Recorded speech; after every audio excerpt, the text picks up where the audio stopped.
Hey, what's going on, everybody? Isaac here with Mark. What's going on, Mark? Hey, just enjoying the opportunity to join you again, Isaac. It's going to be fun. Nice. So today I'm running the show. So you guys are in for a treat. We're going live today. Today we're going to hit some topics detailing seismic material as well as some deep foundations. It's kind of all over the place, and really this is a depth topic that you're going to find for geotech, not necessarily, general stuff or broad stuff for everybody, for all topics. So if you are in need of something this specific or you need other specific material covered, feel free to email us. You can email me, Isaac at Civil Engineering Academy. But we also have a depth course. You can go check that out, and it should cover all these topics for you if you are needing a quick, dive into your own particular areas. So you can go check that out at civilengineeringacademy.com if you'd like. So anyway, with that, I say we get going. What do you say? Let's roll, baby. Yep. All right, so I'm going to add this to the stream. We're going to go straight to a big board, and we'll maximize this. All right, so the first thing we want to do is review some seismic waves. Very common questions that come up just as part of our seismic review on this. And I'm going to get rid of this banner. If you need a course, go to civilengineeringacademy.com. All right.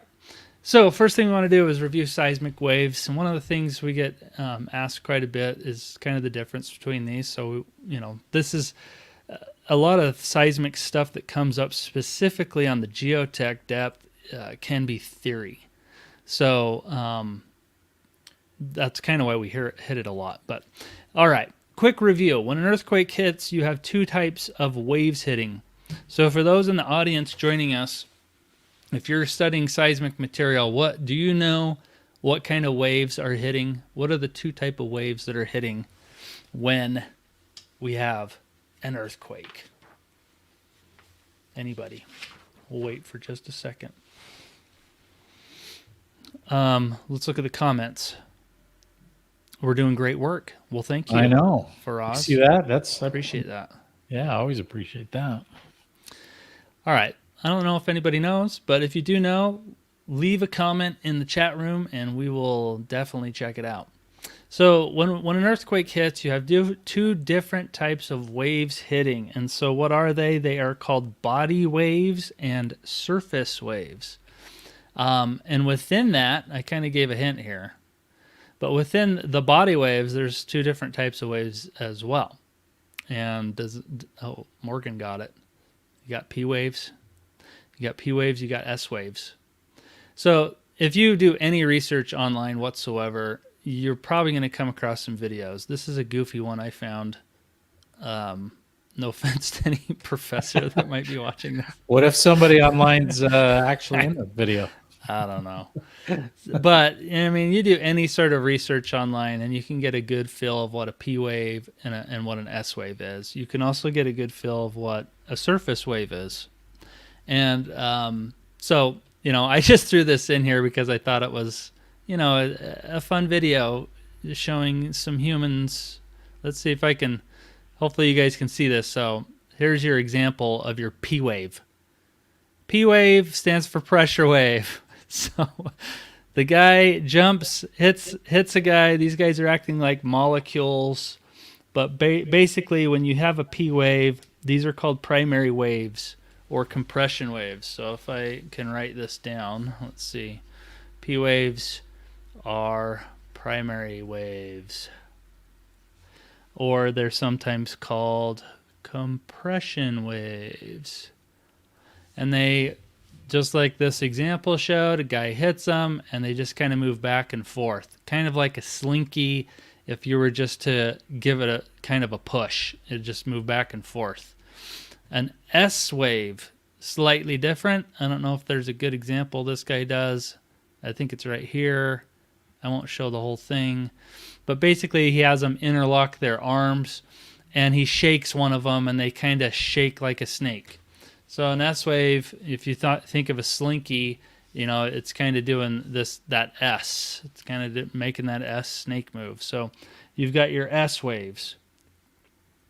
They officially are called secondary waves. Or they're called shear waves. Okay? So those are the two different waves that you have within a body wave. So again, you've got an earthquake hits, you're going to be hitting two different kinds of waves. One set are called body waves, the other are called surface waves. Hopefully that makes sense to you. Within the surface waves, you have two different kinds. One's mainly called the Raleigh waves, and the other one's called the love wave. So these are named after the professors that discover these. There's not some hidden meaning here on the love wave there. So for surface waves, we deal with Raleigh and love waves. Raleigh causes some rolling and heaving as the wave moves, and love waves deal with sideways movement. So a common question that they might ask you on an exam is something to do with this. What causes the most destruction to buildings? Is it going to be P waves? Is it going to be S waves? Are they going to be Raleigh waves or love waves? Does anybody know? Michael Coleman seems to be on it. He's got P and S waves listed, P waves. Does anybody, if you could take a stab at problem one, what causes the most destruction to buildings? Good question. And really, guys, to really dive into these topics, you either need a good depth, a good geotech book that you can dive into that's going to detail some of this, or like Goswami, you need a book where it details some other stuff like Goswami. He dives into a little more detail on the depth sections versus it's CERM. CERM doesn't hit really seismic material, which is a big fault that they need to update on. So we got some questions. We got some answers coming in. Let's highlight some of these. Yeah, we got some answers, Isaac. Kevin Morgan, Raleigh, because it includes both P and S. One guy on Facebook said P waves. And I think, Kevin, you are correct.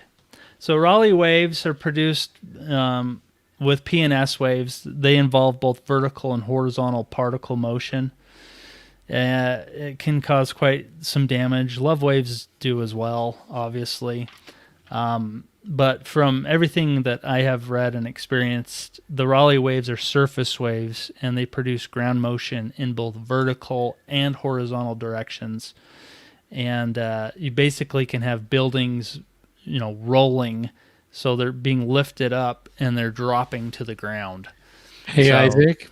Yeah. Just a way to visualize a Raleigh wave is maybe like the surface of a lake or an ocean where there's not really, things going on underneath. If you were to draw a picture of Raleigh wave, maybe draw like the surface of the ocean with some undulating waves. Those waves are acting at the surface. You got some waves up top. Yeah, but down below, there's really not much going on. So those Raleigh wave, there you go. That's a perfect Raleigh wave illustration. So yeah, these are your surface waves. If this is the ocean, this is what you're dealing with on the surface. The P and S waves are bouncing around underneath the surface, and they can bounce off the surfaces, they can refract, they can change direction, they can reach to the top, they can do all kinds of weird stuff. They can just go straight through. So these guys are the Raleigh and the love, and these guys are like the P and the S. Okay? So this is a good theory type question, but it also tests, this is basically starting comprehension of seismic waves and seismic material. Is there any questions surrounding this from anybody?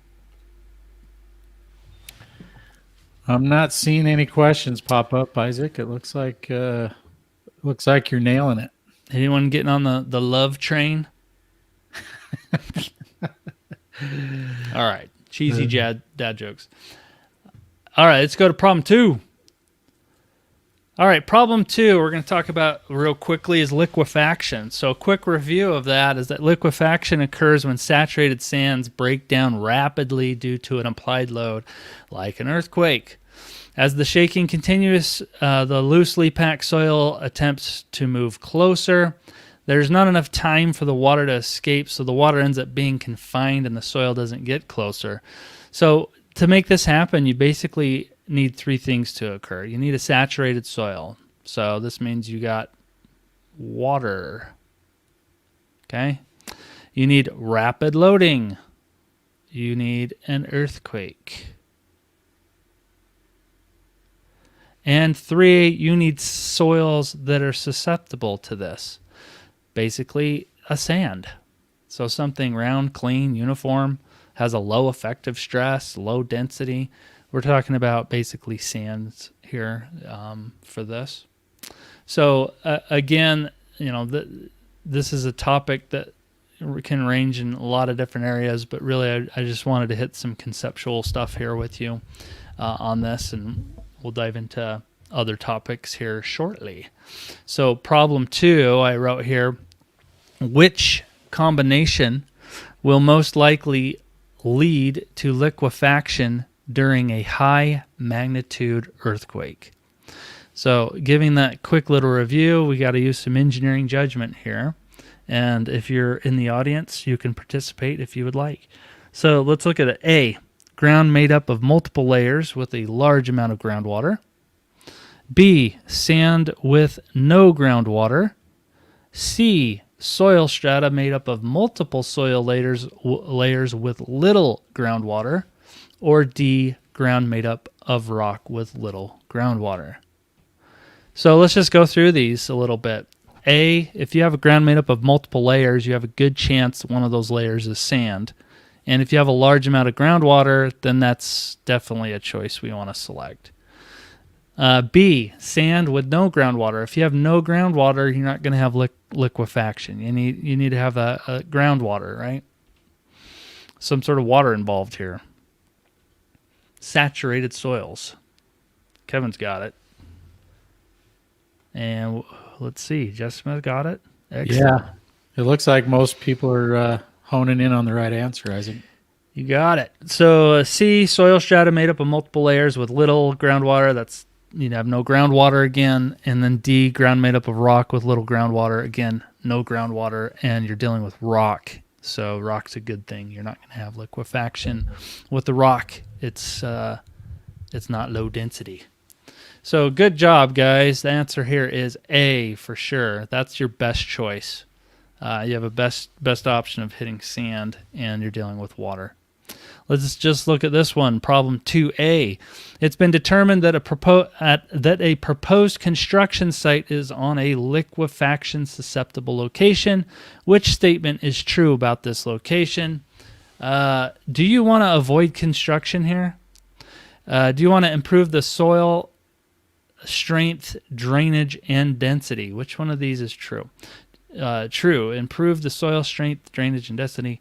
Do we want to design the foundation to resist the effects of any liquefaction, or do we want to do D, all the above? Any thoughts on that one? If we go through each one of these, we could straight up, we're getting some answers here. Yeah, we've got an answer B. Someone is B is a good answer. Improve the soil strength, drainage, and density.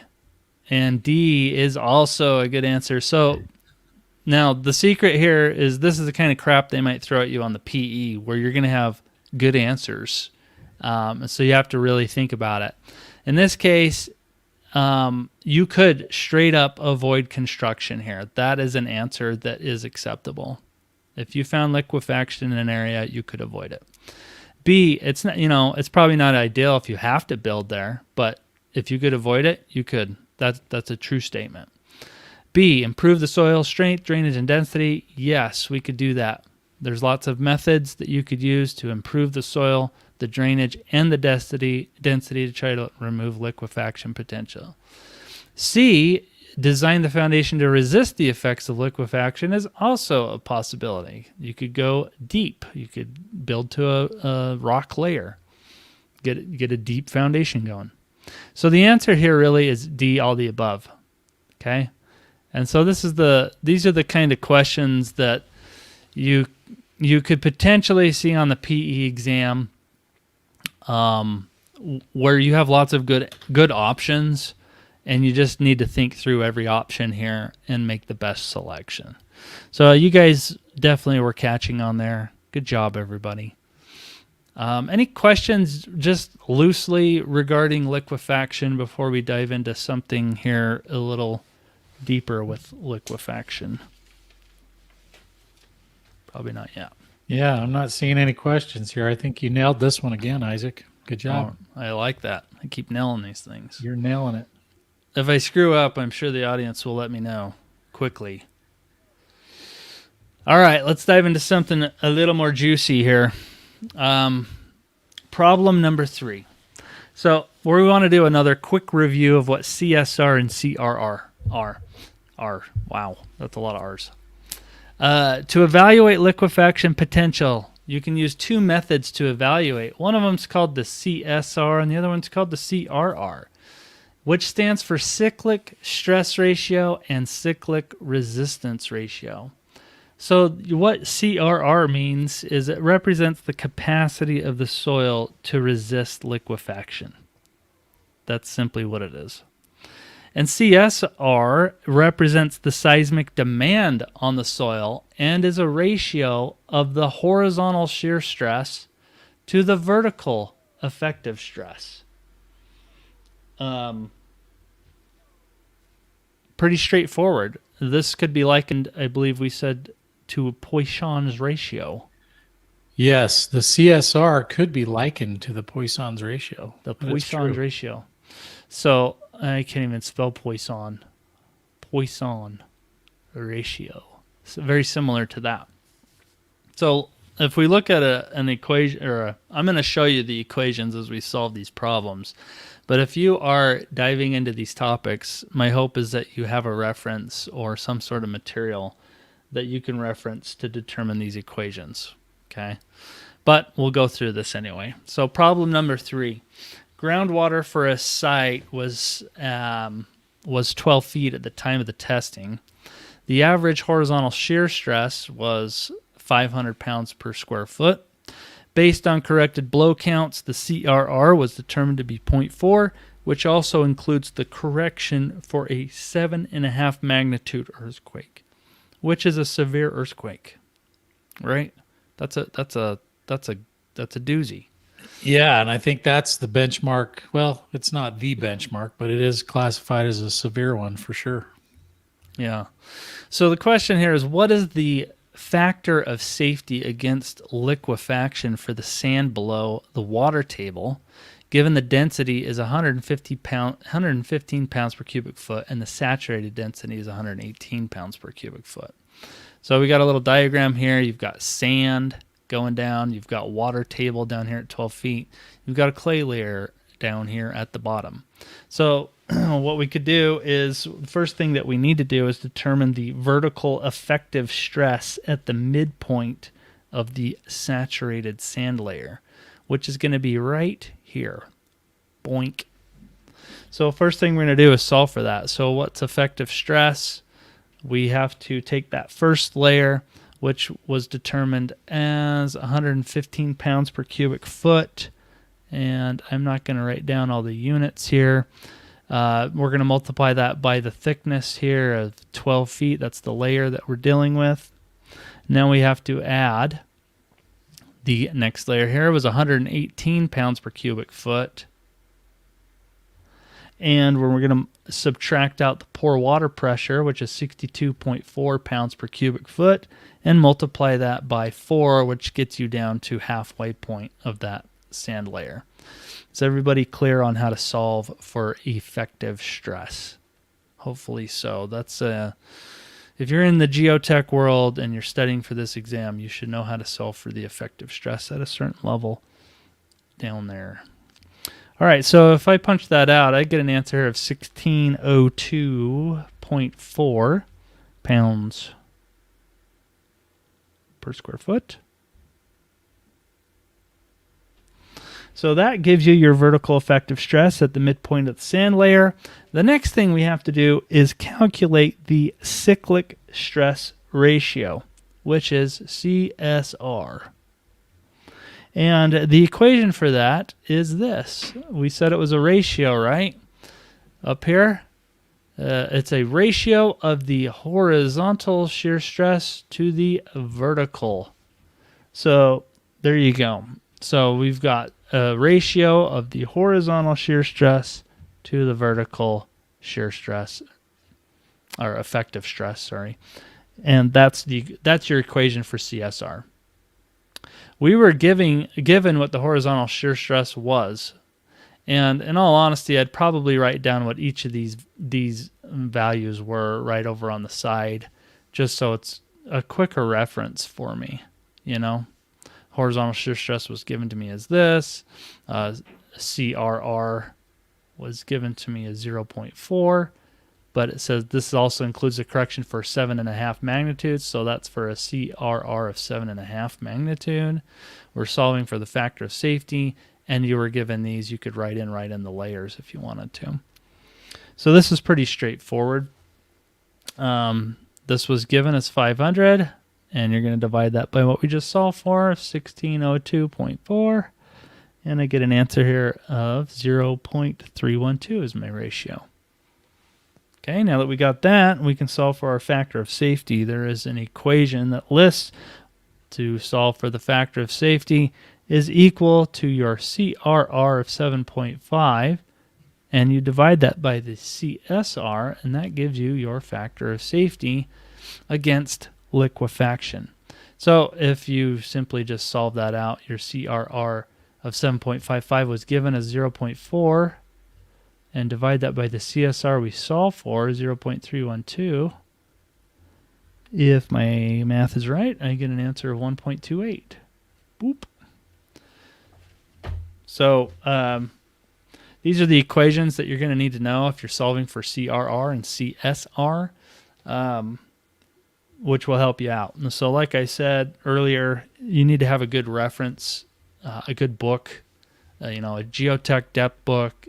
Use Goswami's reference material to really hit some of the seismic material, or a good geotech book so that you can solve these type of equations and problems that come up. So, well, Isaac, any comments, Mark? It looks like you're nailing it again. I'm not seeing any questions there, but this is a good one. I like how we've related your CSR to Poisson's ratio. And it's kind of cool to see that the factor of safety is really just a gauge. It's a measurement on when the horizontal stress, or excuse me, when that vertical stress exceeds that horizontal stress and everything starts moving and you get that liquefaction. So if your factor of safety is 1.28, you're saying basically you're 28%, you're able to resist your liquefaction by this amount. Yeah, it's like any factor of safety, right? Your overstrength or your factors of safety, you're almost 30% greater than the capacity that you need to resist your stress. Which is good. So maybe you did something to the soil, you improved it in some way. Maybe you were shooting for a factor of safety of that. Or maybe you need more. Maybe you need a higher factor of safety and you need to improve the soils. Yep. So that helps you determine that. It's a good one. You nailed it, Isaac. Good job. All right. Any questions? Doesn't look like we have any. If you do, leave them in the comments. We can always come back to some of these problems. I'm going to march forward because we got some doozies in here. All right. Problem number 4. This is a good one. So now we're going to start diving into the code. So as part of this review of seismic material, I wanted to cover seismic base shear. And according to the ASC 710, which is what's used on the exam right now, they haven't upgraded. I believe they have a 716 out now and probably a new one shortly after. But Yeah, 7 ACI, or excuse me, ASC 722 is going to get released here fairly soon. yeah, so it seems like everybody lags behind on when they're actually released versus when they're adopted, and it sounds like the NCES just hasn't gotten around to Yeah, it's all good. updating that. So hold your questions on the standards. We're sticking with 710. According to 710, ASC 710, the seismic base shear, what am I trying to say? Using the equivalent lateral force procedure in a given direction is determined by this equation, V equals CSWS.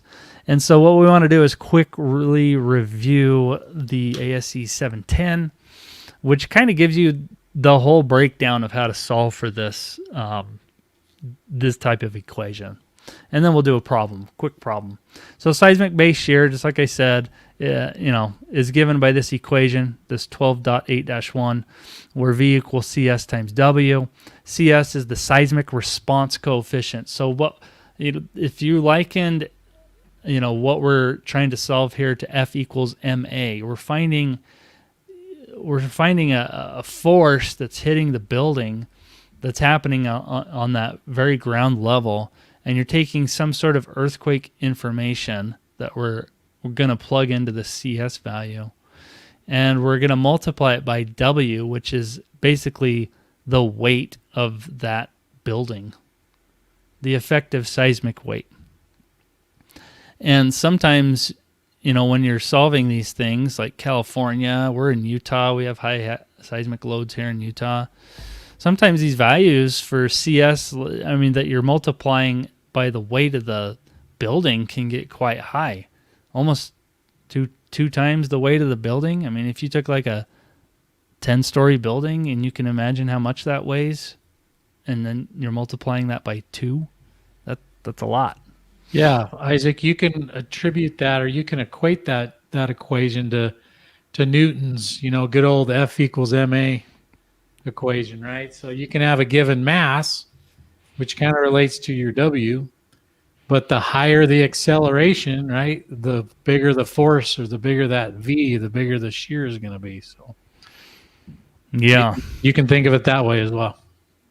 Good deal.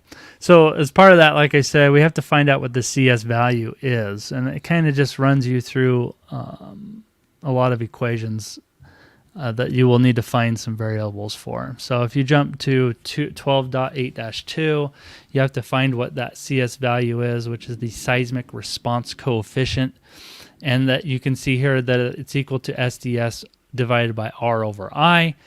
R is equal to, SDS is the design spectral response acceleration parameter in the short period range as determined by these equations, 11.4.4 or 11.4.7. And so that's why we've included some of those sections kind of over here as you start diving into what you really need to solve this.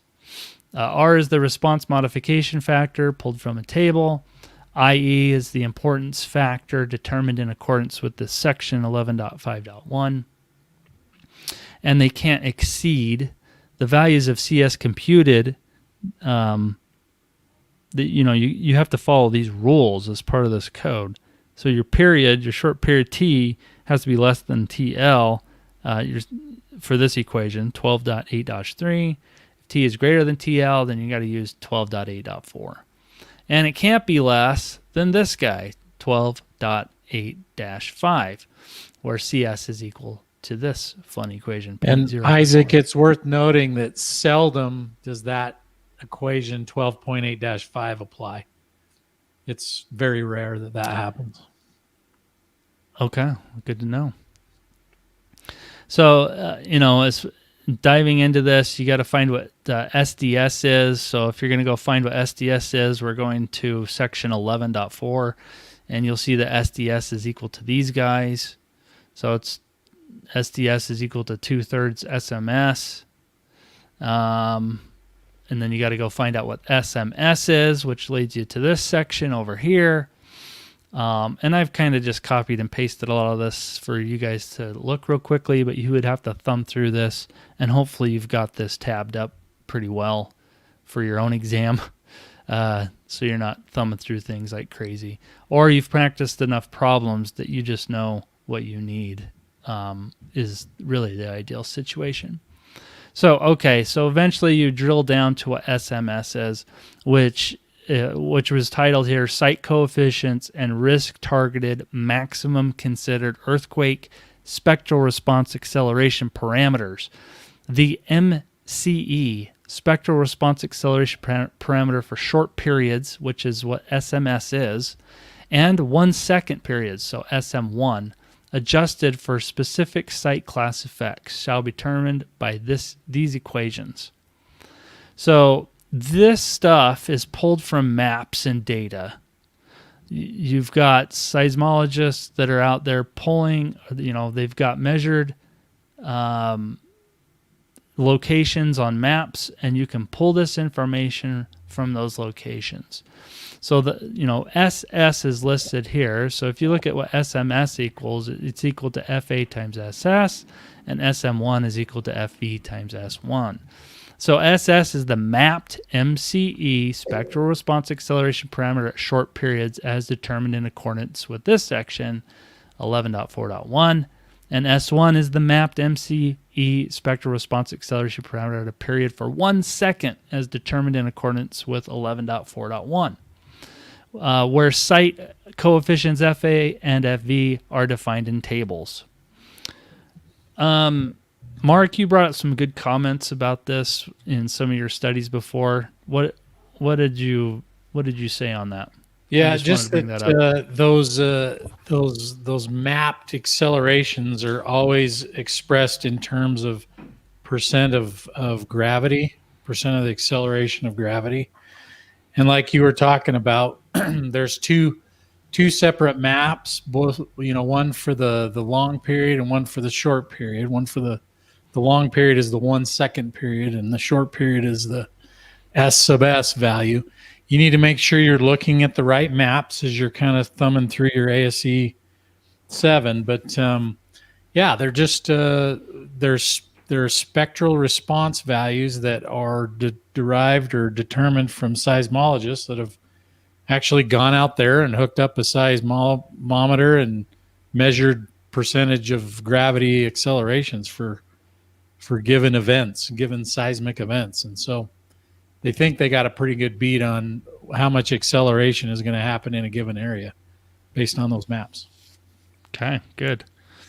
So I just pulled up here what FA is. Like we said, it comes from tables. So in table.11.4-1, we have the site coefficient FA. So you just look at what site class you've been determined where you're building. So if you've been given a certain site class, which is dependent on soil conditions and such, you can go look up what your value should be. And you've been given these different values for what SS is, which is based on what comes from the map, right? So you go find an S, let's say you're in class D, and you've got an SS of 1.0. So if you were class D, you, if I'm reading that straight across, it should be 1.1. And then lastly, I don't know if I hit this, but you've got this design spectral acceleration parameters of SDS and SD1 for the short term and the 1 second duration. And those are the equations for those.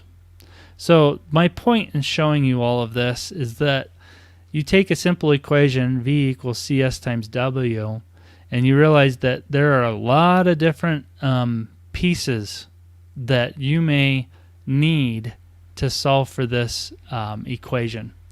And the truth of the matter is that on the PE exam, any one of these pieces could be, a question, a piece of the puzzle that you may need to encounter. So when you're practicing and you need to solve for a seismic base shear type question, it's good to pay attention to all the steps that you need to see in order to solve that, because any one of those other steps could be a potential question that you might get hit with. So I guess before we, carry on, any questions on the code that I'm diving into for seismic base shear? If there is, leave them in the comments and we will get to them. So let's get to an actual question that we might have to solve for this. So here we go. Problem 4, a 12-story building listed on a site class D. This is all good information. So, I mean, you could be jotting this down, right? 12-story, class D, has a response modification factor, R equals 5.6, and a seismic weight, W, is equal to 3,000 kips. Sorry for the handwriting. The mapped acceleration parameters, SS, so they got this from a map, 1.25, and S1 is equal to 0.45. The seismic importance factor, so that's IE, is equal to 1. Is that, can you guys read this? I don't know if you can. That's a 4 and a 5. Let's redo that. Yeah, I can read it. Can you read that? Okay. Yeah. All right. The fundamental period T. So T is our fundamental period, and that was given as 2 seconds. And the long period TL is equal to 3 seconds. What is most nearly the seismic base shear for the structure? So as soon as you say seismic base shear, what's the equation we want to use? V equals CS times W. So first thing I need to look up, we know what W is. Boop. We don't know what CS is, and now we got to go through all those steps. So first thing we need to do is we're going to write out what CS is. CS is equal to SD1 divided by T times R over IE. That comes right from the code that we just reviewed. And I could show you again up here. Okay, 12.8-3. And that is specifically for T less than or equal to TL. So T here is less than or equal to TL. That's why we're using this, right?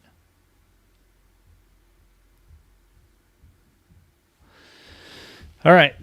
So next thing we need to find here, we don't know what SD1 is, so we got to solve for what SD1 is. And if we go back up to our code, SD1 is 2/3 of S1.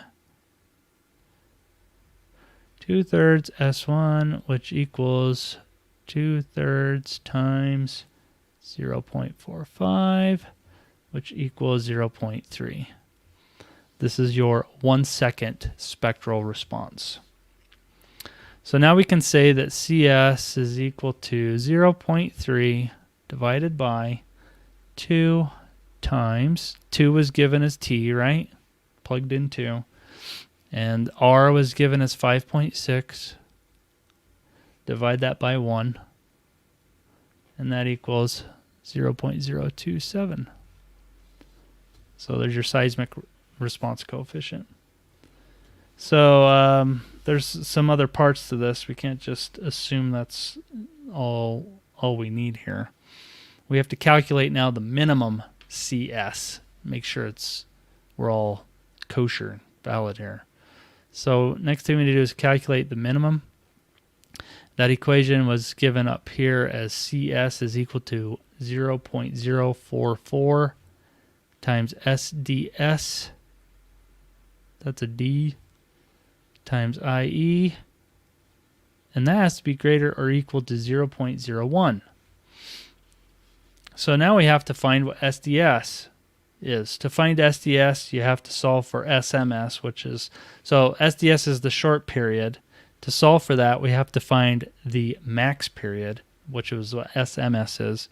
And we use equation 11.4-1 and the table that we showed. So if you go up there and look at it, SMS is equal to FA times SS. And from FA, to solve for FA, our SS was given here as 1.25. And if you go up and look at the table for 1.25 for the site class D, 1.25, you can see that it's 1.0. Okay, hopefully you can see this up here. 1.0. So if you're going to solve for SMS, your FA is 1 and your SS is 1.25. Mark, am I missing anything? You checking me? No, you're doing great. All right. All right, let's keep going. So the max considered spectral response is from equation 11.4-3, and that says that SDS is equal to 2/3 SMS, which equals 2/3 times 1.25, which equals 0.833. So what's the minimum coefficient? So the min coefficient, seismic coefficient. So now we can plug it in here. So CS is equal to 0.044 times 0.833 times 1, and that has to be greater or equal to 0.01. If I work that out, I get an answer here equal to 0.037, which is okay. So therefore, you're going to use 0.037. Okay? So now we go back up and we say, okay, our seismic base shear V equals CS times W. Now we plug in our 0.037, and we're going to multiply that by our 3,000 kips, which was given to us, and that gives me 111 kips. That's a lot of kippage. So that, my friends, is a quick rundown of using the ASCE 10 code, solving for seismic base shear, and seeing how that works. Now, you're getting a seismic base shear at the bottom. Another class, a deeper dive would be that you could solve for this as it applies to other levels of the building, right? Well, yeah. So we can say, Isaac, that base shear is kind of a reaction to all the shears that are being imposed on every story going up through that building, right? So you could divide that base shear up just using statics. If as thinking of the concepts that we're looking at here, that base shear is kind of the main reaction to all the shears that are getting distributed throughout the stories on that building because of the seismic event that's occurring. Good. So if you were to draw a big arrow at the bottom of that building that you've got there, and label that V, then you could draw little arrows on every story going up the building, and they'd be in the other direction, Isaac, right? Because they'd be reaction to there you go. So all those little V's that are being imposed at every story, all those add up to the big V, which is the base shear. The big V. That's the big V. So, hopefully this whole problem just gives you a new respect if you aren't studying this yet, of knowing what seismic base shear is, how it works, using the code to solve that. You need to be familiar with that as part of this, the ASC 710. Probably spend a lot of time on that. And it's worth mentioning too, Isaac, this problem is a little kind to us, and in the fact that it just gives us the importance factor. It just gives us the fundamental period. It just gives us the response modification factor. All those items are, that's a whole nother subject for calculation that you'd have to get into. Do you have any questions on this one? Looks like we've got one here, Isaac. It says, and what do you do if your CS min is not greater than or equal to 0.01? Or do you use the other C sub S solved for? Or does it mean we did it wrong? It happens so infrequently that I would worry about having done something wrong, is the short answer on that. Okay. It's good to know. So in a test situation, if you're finding out that that is the minimum, then I would go back and look at my calcs because you're probably doing something wrong. Good question. All right. Any others? We will move to the next one here. I know we try to keep these to an hour, and dang it, this topic and the other ones are just long topics. So, all right, quick review of this. Let's go through it real quick. Piles. We're going to do deep foundations now. So piles, they're slender foundations driven or drilled into the ground. They can be steel timber. They can be steel casing, which is just a big steel kind of thick ring with reinforced concrete. They can be you have friction piles. They get their load-bearing capacity from the friction from the soil along the pile shaft.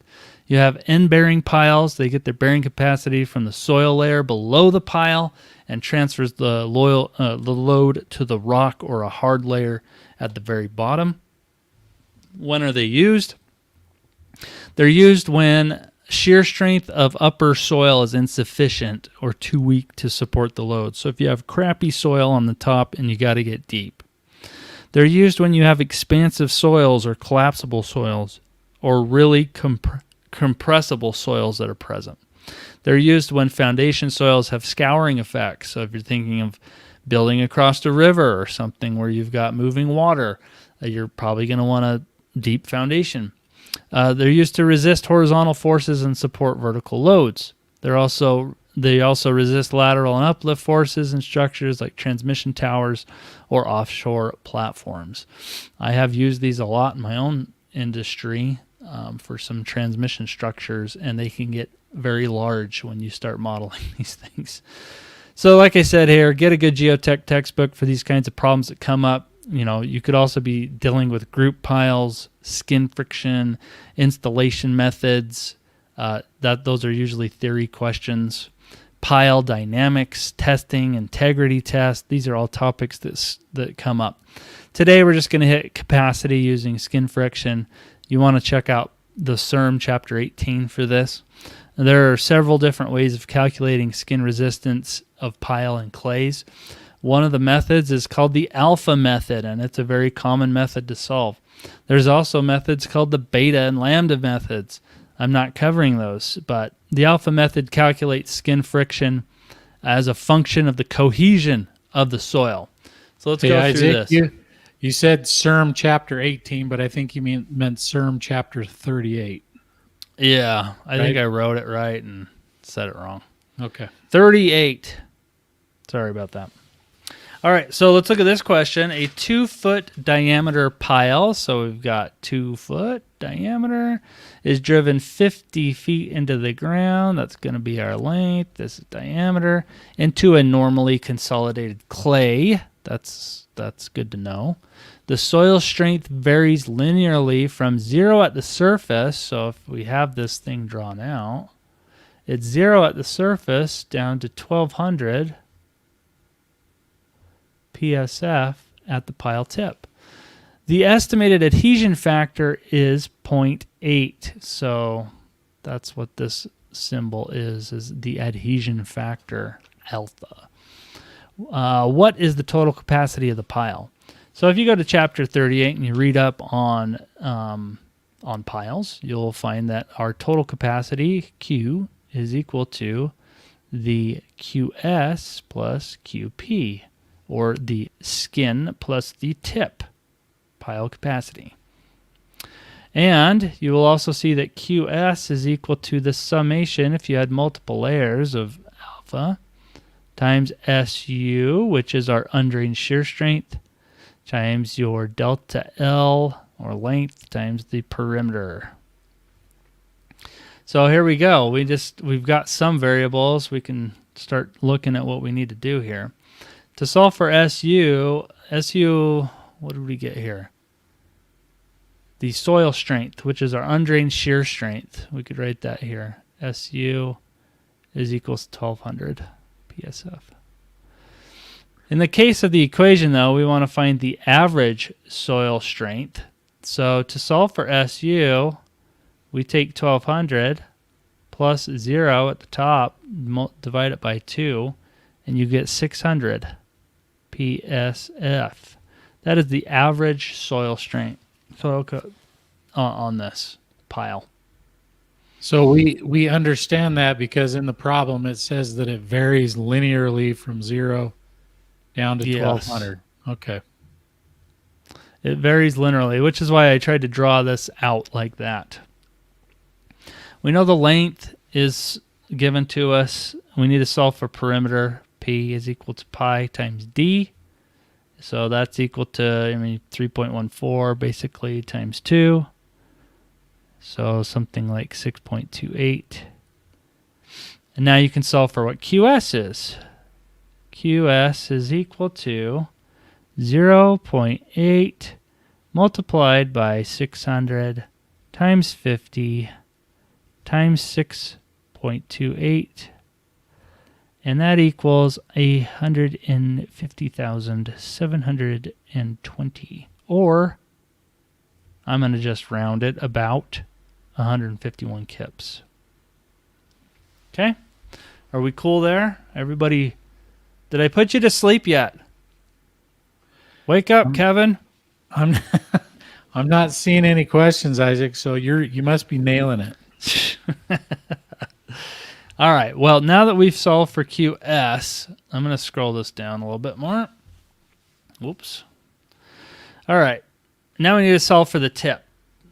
So QP is equal to, and these are equations in the CERN, but QP is equal to NC AP times C. Now, NC is equal to always 9 for these kind of problems, and that's because it's coming from the Terzaghi cohesion factors. You can look that up. Table 36.2 in the CERM. If you remember, solving for bearing capacity, there's these factors. Well, if you're dealing with driven piles, this is typically always 9 for driven piles. And then we've got area AP, which is the area of the pile tip. And we can just solve that right here if we wanted to. Pi fourths d squared. So pi fourths times diameter was 2 feet. So that cancels out. You got 3.14 feet squared. That was nice. How about that? All right, so now we can solve for QP, and that equals NC, which was 9, times AP, which was 1200, and C, which was 3.14. So I get an answer here of 33912, or approximately 34 kips. Now, I'm putting approximate numbers here, but you probably would keep it in that on the real exam. So then your Q total is equal to, just add them up, right? So we had about 33.9 kips plus 150.7 kips, and that equals 184.6 kips. Check my math. All right, looks good. Yep, looks good. That's a nice pile too. If you get 184 kips out of your pile, you're doing pretty good. That's a good one, huh? Yeah, when we drive pile, we're usually in the 30-foot kind of depths just because of soil conditions, and we're usually just north of 100 kips per pile. So 184 is a nice pile. That's a solid one. It's solid. So this was a quick example of a deep foundation. Like I mentioned earlier, there's a lot of different things they could test you on, and it's a whole nother live that we probably could do problems on dedicated to that. So, but regarding this particular problem, any questions you guys have watching this, and if you have any, feel free to email us too if you're watching a replay of anything. We'll also be putting this on the course eventually. Kevin asked a question. If the question did not say varies linearly, then C in Q's equations would have been 1200, assuming the soil profile was all the same, correct? I would assume so, Kevin, yes. If they did not say that, if they did not say varies linearly in the problem, yeah. This is one of those things where you got to pay attention to some of that wording in the problem. Good catch. Never seen an example that says varies linearly, so all good to see. Yeah, that's to throw you off, Kevin. Make you think a little bit more when you're solving these PE problems. Okay, if you have any more questions, let us know in the comments. I'll come back to it. Let's get to these last few that I have, and then we'll let you guys get back to your weekend. All right, problem number 6. This is a theory question, deep foundation theory. Most problems I specifically remember were more theory geared on the exam dealing with these. So, all right, many deep foundation theory problems can pop up on the exam. Here's problem number 6 that we've got for you. Which of the following is true for the use of cross-hole sonic logging used for quality control for deep foundations? How many of you out there have heard of cross-hole sonic logging? I don't know if many people have, but this basically falls under dynamic pile testing. It's actually a non-destructive test for quality control, is what this is. Sorry. Yeah, and it's typically used on big caissons. So when we do big bridge work, and we've got big piers that we're constructing, this is how they test, I guess, whether the concrete has got a nice uniform consistency across the.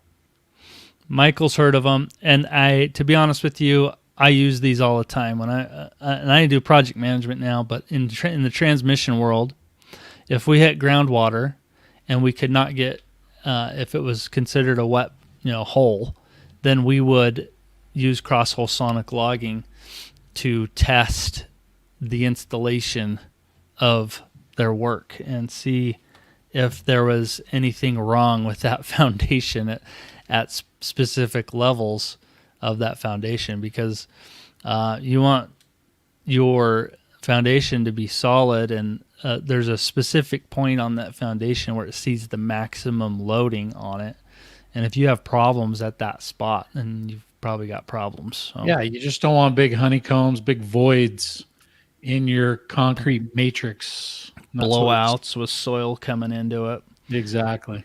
So, okay, let's look at this. Which of the following is true for the use of cross-hole sonic logging used for quality control for deep foundations? And you're thinking in your head when you look at this, do I even know what cross-hole sonic logging is? Like, I've played Sonic the Hedgehog, but I have no idea what this is talking about, and maybe that's you. But you need to read up on it. So, A, CSL is not sensitive to the surrounding soils or pile length. B, it can be used to find defects and determines where the defects are located. C, it cannot find diameter changes or bulges. And D, all the above. So, these things can do quite a bit. Definitely, CSL is not sensitive to the surrounding soils or pile length. It can be used to find, I know it can be used to find like soft bottoms if the tubes extend to the bottom of the shaft, if you go that deep. It can find multiple defects and determines it can determine like a quadrant where those defects are located. It really, it cannot find diameter changes or bulges. It's like a pulse of energy, which is probably the one that's going to throw you off. And it cannot see outside the cage and does not detect centering or covering a problem. So I'm reading some other things about cross-hole sonic logging that maybe you don't know. So yeah, the answer I'm going to go with here on this guy is D. Michael, do you agree? You work for a drilling company. Throwing Michael out there. So yeah, these are the kinds of questions you're going to see on the exam typically if you're going to get a theory type of question. But that's the answer for cross-hole sonic logging, D. Yeah, pretty straightforward. You just got to understand your CSL.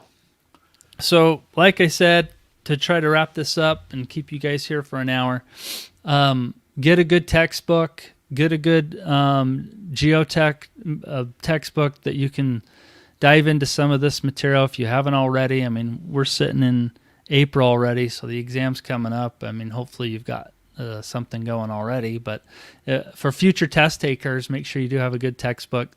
Like I mentioned before, Goswami's review manual does dive into some seismic material and this material where the CERM doesn't necessarily hit it as hard.